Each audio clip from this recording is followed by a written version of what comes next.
Overview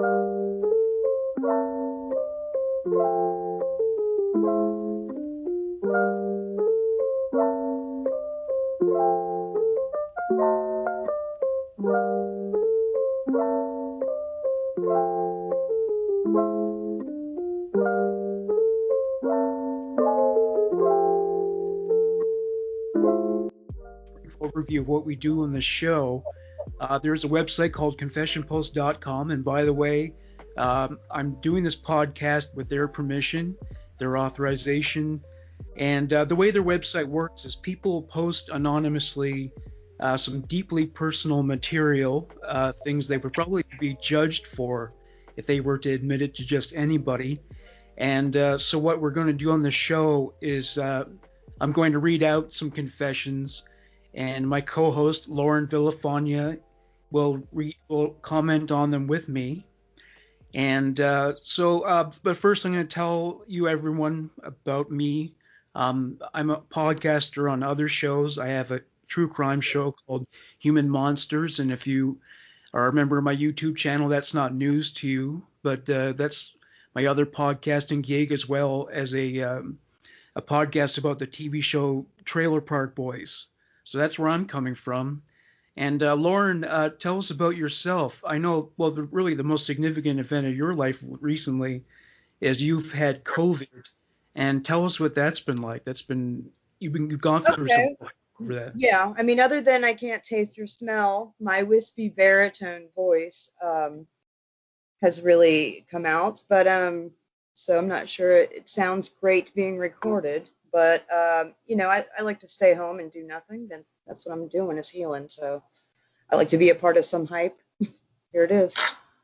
And I mean, it was getting pretty bad for a while. Like your throat was closing over. Like, I mean, were there moments? It's a very bronchial sickness, and that sucks for me. I'm a smoker, and I get seasonal bronchial pneumonia, so I have to kind of be careful. It's a deep cough, so I just kind of have to not stay too active and then just rear my ass through it. Have you been smoking while you've had this? I have today, but I haven't through it because it actually hurts. It's pretty painful. Yeah. So, yeah. I got up for today for the first time and started cleaning. So right when I settle down, it's gonna start to wear on me. I'm gonna start coughing up a storm, but I got me a puffer. So as long as you're moving around, you're kind of mixing it up, and it doesn't get a chance to settle down your lungs. Is that what you mean? Yeah, it's gonna my lungs will react here in a little while. When I want to go to sleep, I'll just die coughing. So overall, are you getting better? I think that I am. I think a lot of the big parts of the symptoms for me are being extremely tired, coughing, and for a while I couldn't breathe through my nose. So that's always fun, that you have to like tilt yourself at a certain position in order to get air into your lungs. It's fun. But I have no energy at all. So my roommate just started having his symptoms, so that's another 2 weeks in the house. Babysitting him as well. Also today he says to me, I feel so weird today. Every time my shirt touches me, when I take a right or a left turn, it's irritating. It irritates his skin. So like he's irritated by his clothes. Men are babies when they are sick.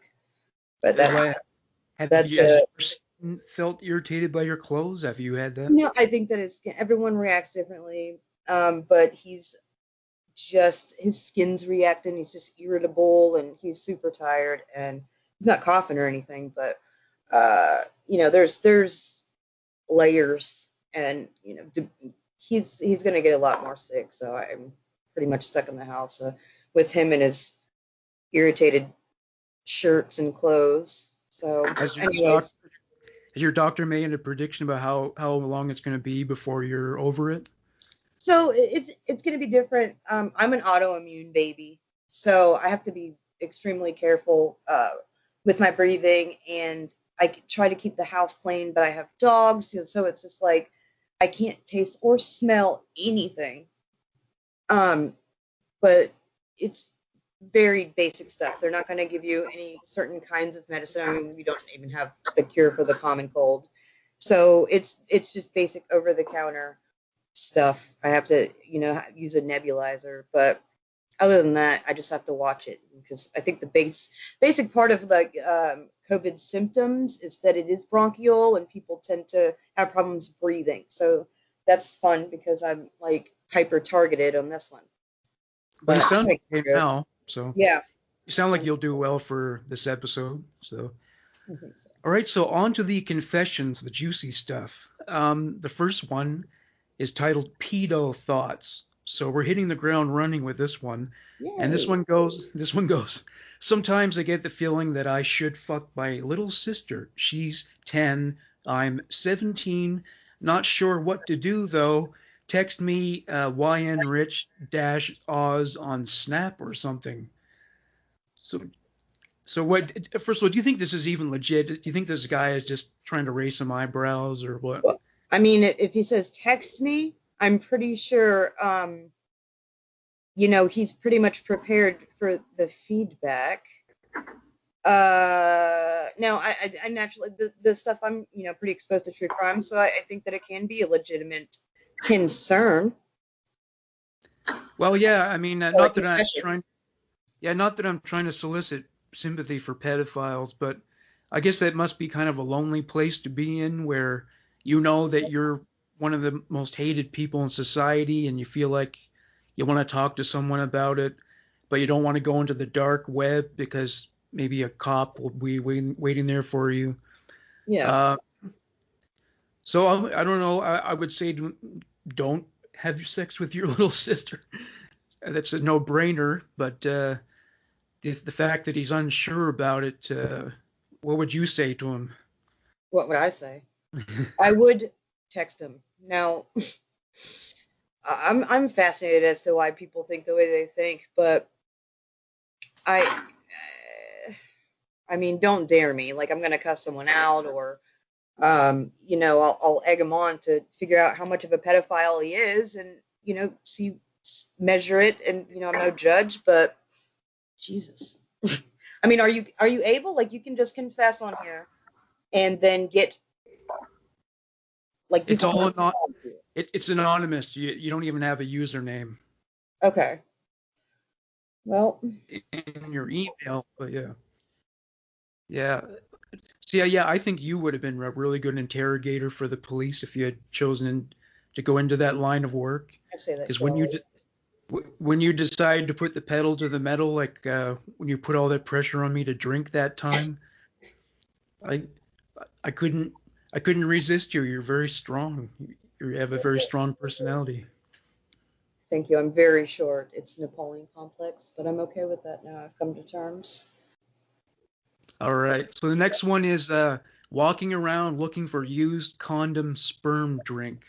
In summer, I walk around where hookers work, and I ask them to save the condom. They look at me, but they save it filled, 1 cup, and used, I don't know if this word is dick, I guess. There's very poor grammar on this one. And use the sperm someone never meet, drink and lube, a few times having gay sex, I use it lube. So they're looking for used cum to use in gay sex. What, like, for lube? Because that's what I would use it for. I mean, or just to, like, save. Yeah. So in terms of him looking for, what do you think would be a good source of used cum? Do you think he should continue? He should probably pay the prostitutes, because if he's going to waste their time just detaining them like this, I mean. Well, I mean, so wait, so he's hiring them. He walks around and he's looking for semen inside condoms. Yeah, he wants to use semen as lube, and he's asking hookers for it. But I'm thinking maybe he should be prepared to pay them for it, because if he's going to interrupt them, to detain them to do that, then he should be prepared to compensate them. Absolutely. I mean, if you're going to save your cum condoms, oh, that's hot. And then why not save your own? Like, yeah, right. I mean, I guess it's pretty squirrely using someone else's diseases in a little tiny bag. I guess that's cute or whatever, a little gift bag, but I could take or leave. Yeah, he should definitely pay him. Maybe that's part of the appeal, though, like the danger of knowing there could be AIDS in there. There could be, I don't know, syphilis still around. There could be syphilis in there.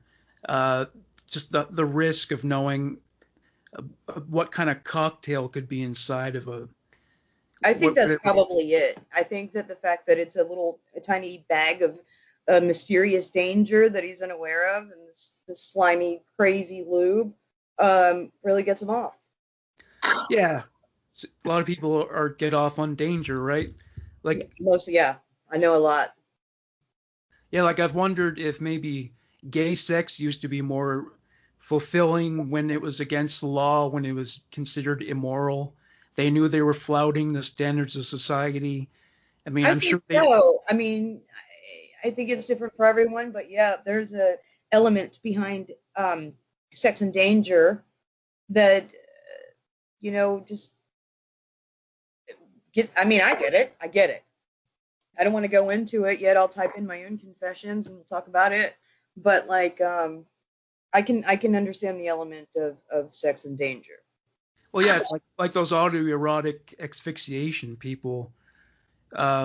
Anyone who's not familiar with that, you tie like a belt around your neck or something, and the objective is, I think it's just guys who do this. The objective is to ejaculate before it strangles you to death, and a couple people have died from this. Well, they said Michael Hutchins of In Excess died that way, but I think it turned out to be a rumor. But a few people have, and it's not the best way to die. Maybe it is, though, if you think about it. Well, I guess there are worse ways to go, but yeah. Next one is, I love wearing women's lingerie. Well, there's an S and then two. Sexy lingerie. How can I tell mom that I wear it? You have two sons, so. Is he wearing mom's lingerie? Yeah. I don't know. Well, okay. What was John Wayne Gacy actually was wearing his mom's lingerie for a while, wasn't he? And then he just his mom found it, or his sister found it, and then his mom found it, and they didn't say anything to him. I guess they accepted that he was different, but they're like, just don't tell dad.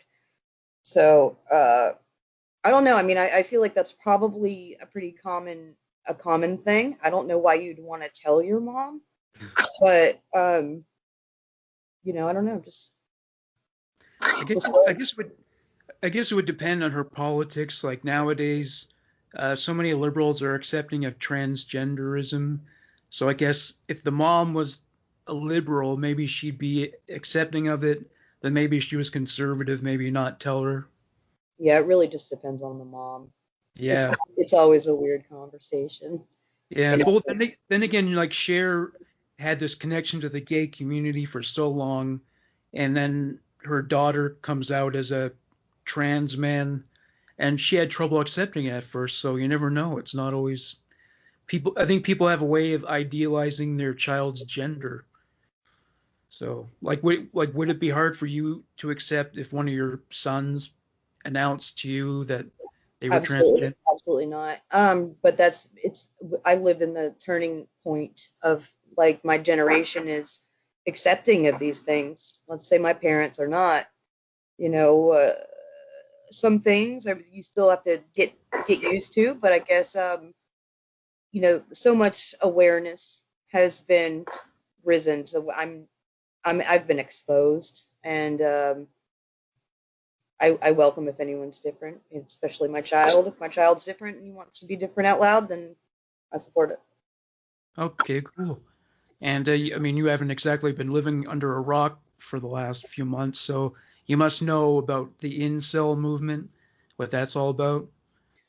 No, now that I feel like I'm under a rock, but okay. Please tell me. All right, so an incel, it stands for involuntarily celibate. So these guys can't get laid, and they're blaming women for it. They don't look at themselves and examine what mistakes they may be making, what their flaws may be. They feel like, well, women are denying them sex. And I feel like part of it too is there's an enormous amount of pressure on young men these days to be very sexually active, so maybe that plays into it as well. But this next confession seems like it was probably written by one of these guys, like the dude who got into a van here in Toronto and ran all those people over, who just was just sentenced. But anyway, so the title of this one is "Sick of Women-Friendly Bullshit by the Media." Every time I turn around, there's always some bullshit about how women are badass by doing things that men can do and more. They're always complaining about their problems to these talk show hosts, and then they always talk about opening up to let the world know it's okay to do so, instead of going to a therapist behind closed doors like they should. And I'm definitely sick of the fucking government giving them lighter prison sentences than men when there's women who commit the same crimes as men. But just because they have tits and pussies, they're free to do what they like. In my opinion, I wish half of the female population would just fucking die off already. The world will be better off that way. Does that Well, sound like a guy needs to get laid? it sounds like a guy. He's not very charming, obviously, and I don't know. That's the brink of what a fucking serial killer is right there. Oh I yeah. mean, so he's just tapping in. I guess if you don't get laid, you're fucking doing it wrong. Well, they're not actually like going out to try to meet women either. These guys are sitting at their computers at Reddit and these other sites at the incel forums and just complaining about these women. The women, they call them Stacy's, and the guys who are getting laid, they call them Chads. That's their lingo. Oh, good. Sounds like I don't know, volleyball players in the 80s to me, but anyway. Um, yeah, and so it's led to some violence. People have been murdered over this, and but these guys never ask themselves, am I the common denominator of all these failures? If I'm being rejected time after time, couldn't it be? Why don't you just try something different? Yeah, right. If all else fails. Or hire a prostitute, maybe. You can get laid. You can come. I mean, you think about your target audience. If you're gonna get mad at Stacey and Karen, just open a fucking new door. Anyways, the hate that builds against women right now. I'm not even gonna. I don't want to touch base on that part because I don't.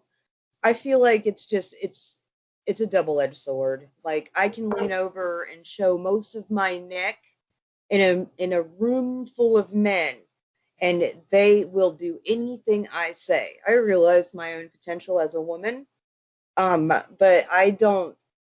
I'm not gonna say I wouldn't take advantage of that situation because I probably have. But like, if I'm gonna make a choice to have sex with someone, it's because I'm actually in tune with them. So, try harder, buddy. Well, they seem to feel a sense of entitlement about it, and that seems to lead to this bitterness. I get that, but you gotta try something different. I mean, if you're gonna get bitter and stay behind your computer, then just I guess skull fuck a chick next time you go out to the club. I don't know. All right, this one kind of falls into that same thread. Are we living in a women-dominated society? My wife is boss. Well, there you go. She knows how to control me mentally, physically, and sexually. Last few years, she started dominating me in bed and having complete control. When I am angry on her, she makes me cool, wearing hot outfits, makes me aroused, and gains the control of my dick. When she grabs it, I completely surrender. When I see my friends around, I have a feeling that they are also pretty much going through the same. Are we already into a female-dominated society? So on that one, I feel like maybe we tend to have fantasies that are the opposite of our real life. It's pretty possible that she doesn't have a lot of control out of the outside of the door to her own home. And so she comes home and she takes control and she's dominating or domineering in any sense, like sexual or clean the fucking kitchen. But it could be that she is that person, or I am her. I mean, I'm militant in a sense where I know what I want done, and I want it to be done. I don't care who's around me. This is the situation that's happening. If it's in my house, I'm gonna make it happen. But sexually, I don't want any control. Well, what I suspect he's really bitter about is the fact that he is submissive to her, that he can't overcome this because she knows he's easy to manipulate, and I think that's what bothers him. It's not her, Yeah. it's him. Yeah. So I think the good thing about this confession thing is that people can actually say this out loud. Whether he thinks that he knows that he's easy to manipulate, maybe him typing that is his first time coming to terms with it. But if it's something that he needs to change, then at least he's aware of, what's going on. So that's the first step. Yeah.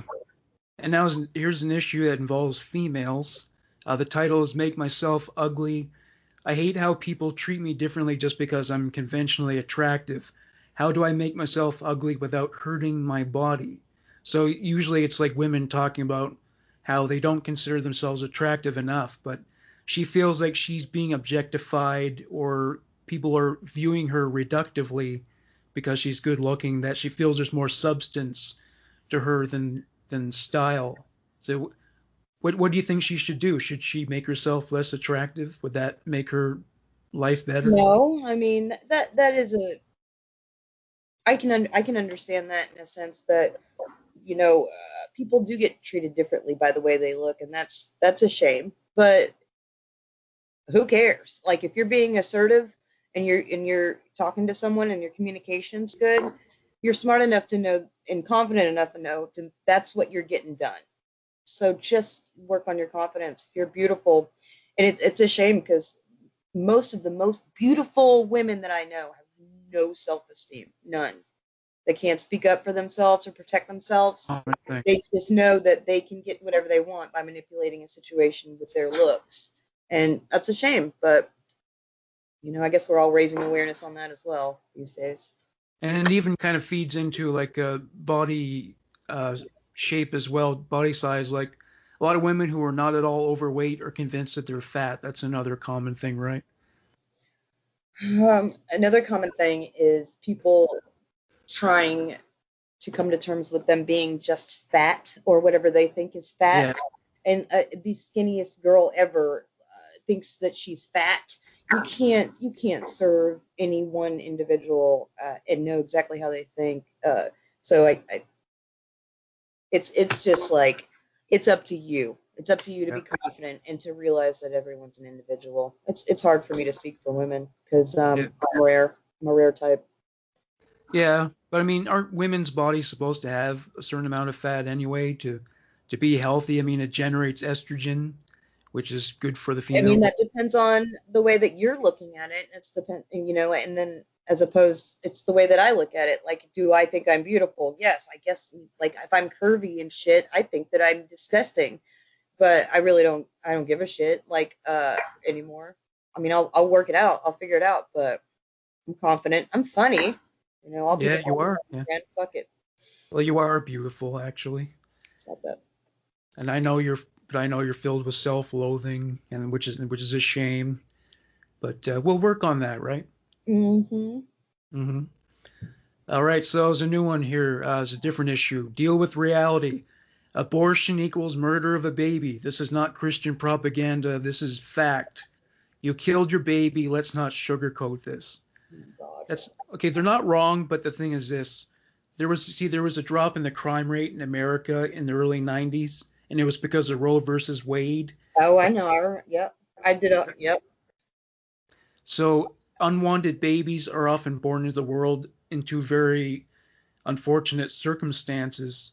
And is it really better to give someone a terrible life than to simply nip it in the bud? No, I mean, we can think about adoption. A lot of people cannot have babies. We should try to, emphasize on the fact that there are happy couples around here that need or want a family. So I don't know. If I touch base on this abortion thing, Yeah. I don't think that it should be used as a form of birth control. No, I do think that it is necessary. It is necessary at times, and for certain situations, it's probably impossible for any clinic to figure out whether the situation is necessary. But Well, yeah. I think that they should be given all options as far as adoptions and stuff like that. But Well, what's insane to me, there are politicians who feel like it should be illegal even in the case of incest. Like, really? Someone should have their father's baby? Is that what you're telling me? You really believe that that should happen? You know? no, I mean, that's just. I mean, what if the child finds out later on in life? Can you imagine how devastating it would be to learn that?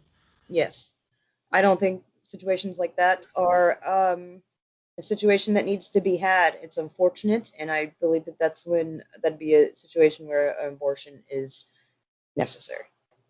Yeah, the next one actually provides pretty much the antithetical argument to the preceding one. Not that they're connected, but so the title's Seven Abortions is the title.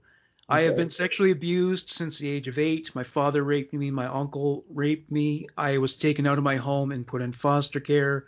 3 different foster dads raped me. And then several guys I dated pretty much took what they wanted. I am at fault for not stopping it sooner, but now I am taking control of this sick life. I am no longer a pincushion. I am now going to be a strong woman who does not need to please anyone but myself. Will not cover for anyone any longer. So when you consider that circumstance, I mean, Well, I figured that one's pretty much laid out. She needed to say that. yeah, oh yeah, absolutely. Um, to be raped by her own father and her uncle, I mean, it doesn't say that they got her pregnant, but then again, maybe that falls within the rubric of the 7 abortions. Right. But I don't know. I feel like it should just be libertarian pro-choice on this issue, I guess. I mean, everyone has their opinion on it, but well, do you think that taxpayer money should pay for it? Yeah. I feel like that's one of those things that is necessary. I mean, there's so many fucking people in the world. We don't want incestual kids running around and just accidents, and then it's going to be different kinds of poverty. Like, it's just no. I feel like she said what she needed to say, and that's an amazing thing. That's probably one of the best things about, like, having to be able to confess something that you can't tell anyone else in the world. So that's good. Good for her. All right, and then the next one goes into completely different territory. The title is I'm Starting to Scare Myself. I'm reluctant to say anything because this is technically public, but since I will remain anonymous, I'm going to be very straightforward. I never used to think about harming other people or what it would be like to cut into a person with a knife. Neither was I a fan of horror movies. But lately that's beginning to change with the Halloween season. I catch myself drifting off in thought, thinking about what I would do after I murder my parents. Sometimes I sit down on the couch and think about the perfect murder all morning or until I'm bothered. My family is realizing my head has been in the clouds. I've been slacking in school, and the only person I've told all this to is my boyfriend. So is a girl. He says I scare him, but he'll do what he can to help. I don't know if that means he will help if I do decide to go through with these thoughts, or promise to put me in a nut ward. Either way, I'm starting to scare myself with how frequently I think about murdering someone. Mostly my family, since I assume they would be the easiest to go after. I'm not here for attention or to brag. I want your serious opinion on what I should do. Kill someone to satisfy my thoughts or seek professional help. I'm at a loss. I can't talk to a family member without them probably involving the police. And I think my boyfriend is an inch away from breaking up with me. Well, obviously, she needs help. Um, Um, I think that this is a perfect example of when people write down their own thoughts, that tends to they write down their own answer. Now, if you are scaring yourself and then you ask for advice and then you say, should I just go ahead and whack someone out or get help? I think that we know what the answer is to that. Obviously, I'm not going to say just go whack your mom, but, like, if you're coming to terms with these are natural thoughts, uh, you need to talk to a friend. to try to get it off your chest. And then if it's not received well, and it's a harsh subject, then go whack your mom. I'm just Yeah. Or maybe talk to just hit her somebody. once. Talk to somebody. It's important. Well, this survey came out once. It revealed of all the respondents, over 90% admitted that they had had a homicidal fantasy at least once in their life. Because haven't we all had enemies? Haven't we all known someone we hated so much that we caught ourselves fantasizing about torturing them or killing them or maybe wishing somebody else did it? I think that's probably very common, you know. It is common. Did you hear about that cop and his thought crimes? No, I didn't. So he just like had a whole bunch of crimes, like he was talking about or thinking, even just online. This isn't something that he ever did. About just murdering and dismembering people, but because he, processed it from thought, and then you made it into words, and then it got online, and his old lady found it. They're trying to find a way to, and I don't want to ruin it for anyone, get him put up for the rest of his life just for a thought crime. Oh yeah. About that. Well, I mean, you got to get it out somehow, I guess. And, if you could just write it down, that would at least help, Like I went through a phase where I was full of a lot of rage because of abuse when I was growing up. And I wrote a novel that was very graphically violent, described murders in the kind of detail you might read about in a medical textbook, where it was getting down to bone shape and everything. But that helped a lot. It was art therapy, so I got it out of my system doing it that way. So I would recommend to someone who is having these thoughts, these fantasies, write about it. And it doesn't mean you have to write it well. You don't have to be Shakespeare, but start a journal, and not online though. I would say just buy a notebook and write it down. But I think that would help much better. But our species evolved in very dangerous circumstances. For millions of years, we had to kill other people and fight other people and kill us. So, I mean, can you really put a cap on that after all that time? Probably not. After all the time, like 7 years, statute of limitation.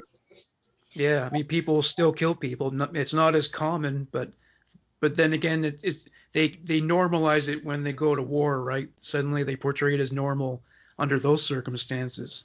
Yeah, So kill for peace, kill for peace. yeah, it's all context. I think that it's important. It is important. You're right to write it down. People, they don't realize how much they can help themselves just by reflecting on a piece of paper. It's a lot. Even just telling a friend, it confirms what you believe is true, and what you've been thinking is a reality. So, whether it not be received well or not, that's up to the other person if they're hearing it. But you just got to be smart about it and don't scare yourself. By the time it comes to you scaring yourself, that's a different story. All right, next one takes a different tack. The title is Sex with Stepdaughter. You were telling me about that Woody Allen documentary that you saw. So this is kind of similar, I guess. I mean, that was was Dylan his biological daughter, or was that an adopt? No, he didn't have any. I don't think he had any. They were all like adopted, I believe. Don't quote me on it, like, because I was up cleaning and trying to do stuff at the same time, but I had to recover, because right when you learn about someone just like doing their kids, it's off-putting. But so the sex with the stepdaughter thing, like, these things are so common and normalized on porn, which is, I don't know if that's unfortunate or not. You just have to be smart and not, fuck your family. But like, people have daddy and mommy issues, and then they turn it into a sexual fantasy. So my take on it is, again, it's probably up to the individual. Trying not to probably act on that would be a mistake. Yeah, well, it seems like on one hand it could be fiction, on the other hand maybe it could be his fantasy too, and he's just kind of working it out in words so that he doesn't actually do it. But Yeah, so he goes into a lot of detail. So the way it goes is I confess I had sex with my 18-year-old stepdaughter. She was the one that first showed interest in me, but I soon got feelings. She gets me so hot with her long legs and firm ass. She already overheard me masturbating, calling out her name, fantasizing about coming inside her. One day she walked in my room after a shower, dropped her robe, and we consummated those feelings. I took my time because I know she is a virgin. I slowly plunged my penis inside her. I was thrusting and thinking to myself, I never thought I would be doing this. Well, I don't know. It sounds like maybe he might have considered it a time or two. I think that you were thinking about it a lot. After about 5 minutes, I knew I was about to come. 7 years of unprotected sex with no birth control has gotten no pregnancy. Being 38, I've been having the urge to procreate. So, not caring about the aftermath, I released 5 days worth of semen inside her. She wanted my seed as she overheard my fantasy. I thrusted deeper as each pulse of semen came out, her moaning to keep coming. And just like that, her tight Filipina pussy was a virgin no more and was dripping my cum. We know how regular sex, and I suspect we now have regular sex rather, and I suspect the wife knows, but hasn't said anything, as I previously told her about the daughter's advances, and she did nothing. When we are with everyone, we act business as usual, but we fuck every chance we're alone. My cock constantly has dried pussy juice on it, and I rarely go more than 36 hours without sex, without they censor all these words. The daughter or wife. Funny thing is, we're closer than ever. The wife no longer accuses me of fucking some random chick, which was annoying as hell. Does this sound legit to you? Well, it was annoying to fuck a random chick, but my daughter's okay. Sure. Um, I don't know, man. If you're an adult and you're, it's gross. I'm freaked out. Like I'm a little freaked out. But also 18, and I don't know. I don't know what to say on this one. Like, because it's so wordy, he's just reliving this fantasy. You never know if these confessions are true. And Yeah. also, maybe he just wanted to say that and, you know, come dump all over himself. But I wouldn't recommend having sex with your stepdaughter. Well, could he really keep that under wraps? Can you really have an affair when you're living with a person? You're Imagine having. you could. I imagine that it is possible. I mean, and I've heard stories about that being a possibility for years, but these kids don't turn out okay. Oh no, not even if they're 18. You know, and it's like these parents have to know that. They have to know that. Well, yeah, I mean, he You violated can her justify it, boundaries. yeah, you can justify it by saying that they make advances, but you know, what? This is gonna piss Yeah. me off. Like I'm gonna go and do like a super rage and just want to kill everyone myself, but I'll think about it later. Well, I guess it's like how like there are little girls who might have a crush on their teacher, but if he actually acted on it, it would be traumatic. So, Yeah, I mean, it would be yeah. terrifying. I had a crush on my fifth grade teacher, and he tried to take me to our softball team because he's also the coach of the softball team. And he was so freaked out because I didn't have a ride, and he had to give me a ride. He's like, I'm not sure what the rules are, and this is like 80, I don't know, 89, 90, and I'm not sure what the rules are about me driving a child to, being alone with the child in a vehicle to this other place. So he went through all of the things that made it to where it was okay for me to go with him or whatever. And at that point, I came to terms with I'm just a kid. This is just a weird crush. I didn't imagine all the people that would be involved if I you know wanted to seduce my fifth grade teacher. How old are you in the fifth grade? I don't know, but Um, I'm sure it was 9, 10, maybe. Well, if that was 1990, what? Again, you would have been 8 years old. So, fifth grade. yeah, Well, fifth grade, you're like 12 or some shit. I think 12 is grade 6. Yeah, or sixth grade, as you say. Either way, like I it was it's gross. I think Yeah. about it now. Like I was a runaway, and I'm like, God, I was so young, pretending to know everything, and I lost my virginity at a very early age. And I'm thinking about it now, and I'm looking at kids now. I'm like, God, y'all are gross. Everybody, all these kids are dressing up, all this makeup and shit. It's weird. Yeah. Yeah.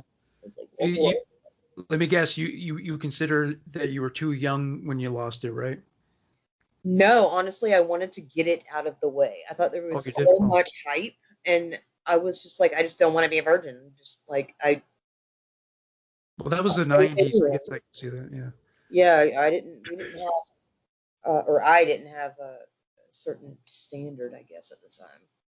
Yeah, because it seems like most women, they always seem to regret it. They never speak of the loss of their virginity as a positive experience. That seems to be a rare thing.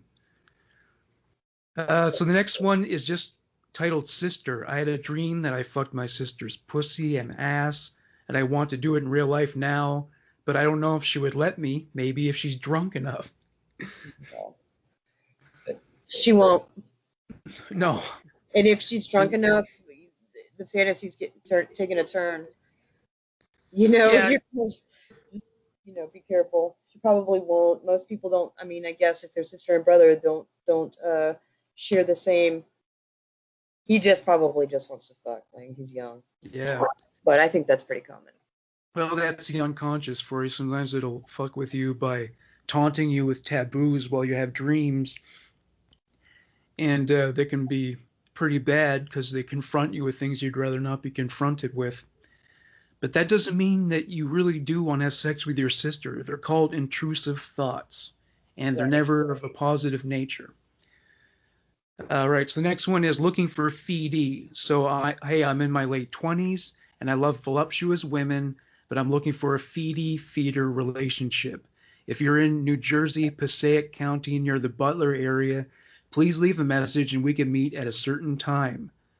So do you know about that, the feedee culture? I do not. Absolutely, I do. So what happens is, so a woman meets a guy and he has a fat fetish, and he actually feeds her more to make her bigger. So he'll deliberately feed her, make her gain weight, probably lots of high sugar foods, high carbs and stuff. And they may even videotape it or take photos, and it's all about making the girl bigger. And some people feel like Oh, even okay, yeah. I'd love to do that. some women feel like well, they see it as a body positivity thing. It's their choice. They give consent, but there are other people feel it's abuse because it'll wreck their health eventually. It will wreck their health. It is a form of abuse. A fantasy is a fantasy is a fantasy. God, I wish like food is that's all I fantasize about. Like all I want to do is eat. And if somebody wants to feed me, I'm not sure that I would say no. But to take it to a new level and um, get unhealthy with it, I might not. But it really just depends on what you're cooking that night. Yeah, I sent her a box of cupcakes for Valentine's Day, folks. And was that taunting you? Was that staring you in the face like every moment of every hour? Yes, I'm talking about sugar's addictive. It's not even nice. We ate the shit out of it. Everybody, me and Yeah, Ethan and Nick. But it was so sweet. Like I had to eat the icing separate from the actual cake because both was an event on its own. yeah. But I it was once read, very I once popular. read that I once read that women think about eating as often as men think about sex. So it's like, have you are you into food porn? Do you go online just to like look at pictures of foods and stuff? It doesn't, arouse my sexual fantasy at all. It just makes me happy because I'm human that eats food. But I imagine it hits on the same nerves in the brain, possibly. Yeah, the endorphins. Yeah. So yeah, I think a lot of people who view feederism as abuse, maybe they see it the same way as like if a woman was an alcoholic and maybe she had a boyfriend who controlled her by indulging the addiction, like bringing home booze all the time, and that way if she's drunk, then he can do what he wants with her. And I guess if you keep feeding a woman and that's what she's addicted to, if she's addicted to food, Yeah, then food is a real manipulate. drug. That is a real thing. I feel like you can. utilize that in the same way that anyone that does heroin or cocaine. Well, how many people are addicted to exercise, right? Well, I feel like there's a lot. People are insane. There's a few, but I think that isn't that the minority though. People who are like addicted to work. Well, they say it's like kind of like a anorexia in a way. It is kind of an anorexia, and it's a whole other fear of being fat. There's a whole other like, the fat of being skinny and shit. That is a real thing. Not being fat, Oh yeah. that's pretty serious. But every time I go to the gym, I'm so pissed off at fucking Karen on doing cardio, looking like she's so happy. Sorry, I'm coughing. Well, they keep talking about this aerobic high, but I must have gotten a hold of some bad shit because I always came away from the gym feeling miserable, just exhausted and sweaty and Well, much more. after that, though, there's a sense of accomplishment, but I mean, I'm not really into it. My mom is now. She just lost a whole bunch of weight. She's a completely new person, and I make fun of her all the time. So if you happen to enjoy exercise, you'll get a high, but if you don't, you won't, right? So whatever it is you enjoy doing, like you enjoy cooking, does that give you a natural high? It does. It suits me down. Again, it's another feeling of accomplishment. Now, when I cook, I don't usually eat it. I'm eating while I'm cooking. If you've seen, what is that? Wedding Planner, Wedding Singer with Adam Sandler. Adam Sandler's the one. He does the Wedding Singer. Wedding Crash. Yeah, that's the one. I'm that old lady, the meatball lady, that can't wait to watch somebody eat her meatballs. I'm going, oh, because I get so excited when I watch somebody eat my food. Why was your mother like that? Did she cook a lot or? So her parents did. She cooked, but she did, a very typical white woman cook. She was always on a diet, so that means everyone was on a diet. It was like chicken, no seasoning. She wanted to bake everything. Anyways, it was upsetting, but it wasn't upsetting then. It is now when I'm looking back on it, like we had to be on her diets constantly. Yeah, now you're cooking like real gourmet kind of stuff. I'm bored, but like I know how to cook it. I don't know. I can follow a recipe. I can add a little heat. You know what I mean? Yeah. Thank you for listening to the debut episode of the Confession Post podcast. The opinions expressed in this show are those of the hosts and do not reflect those of the creators and administrators of ConfessionPost.com.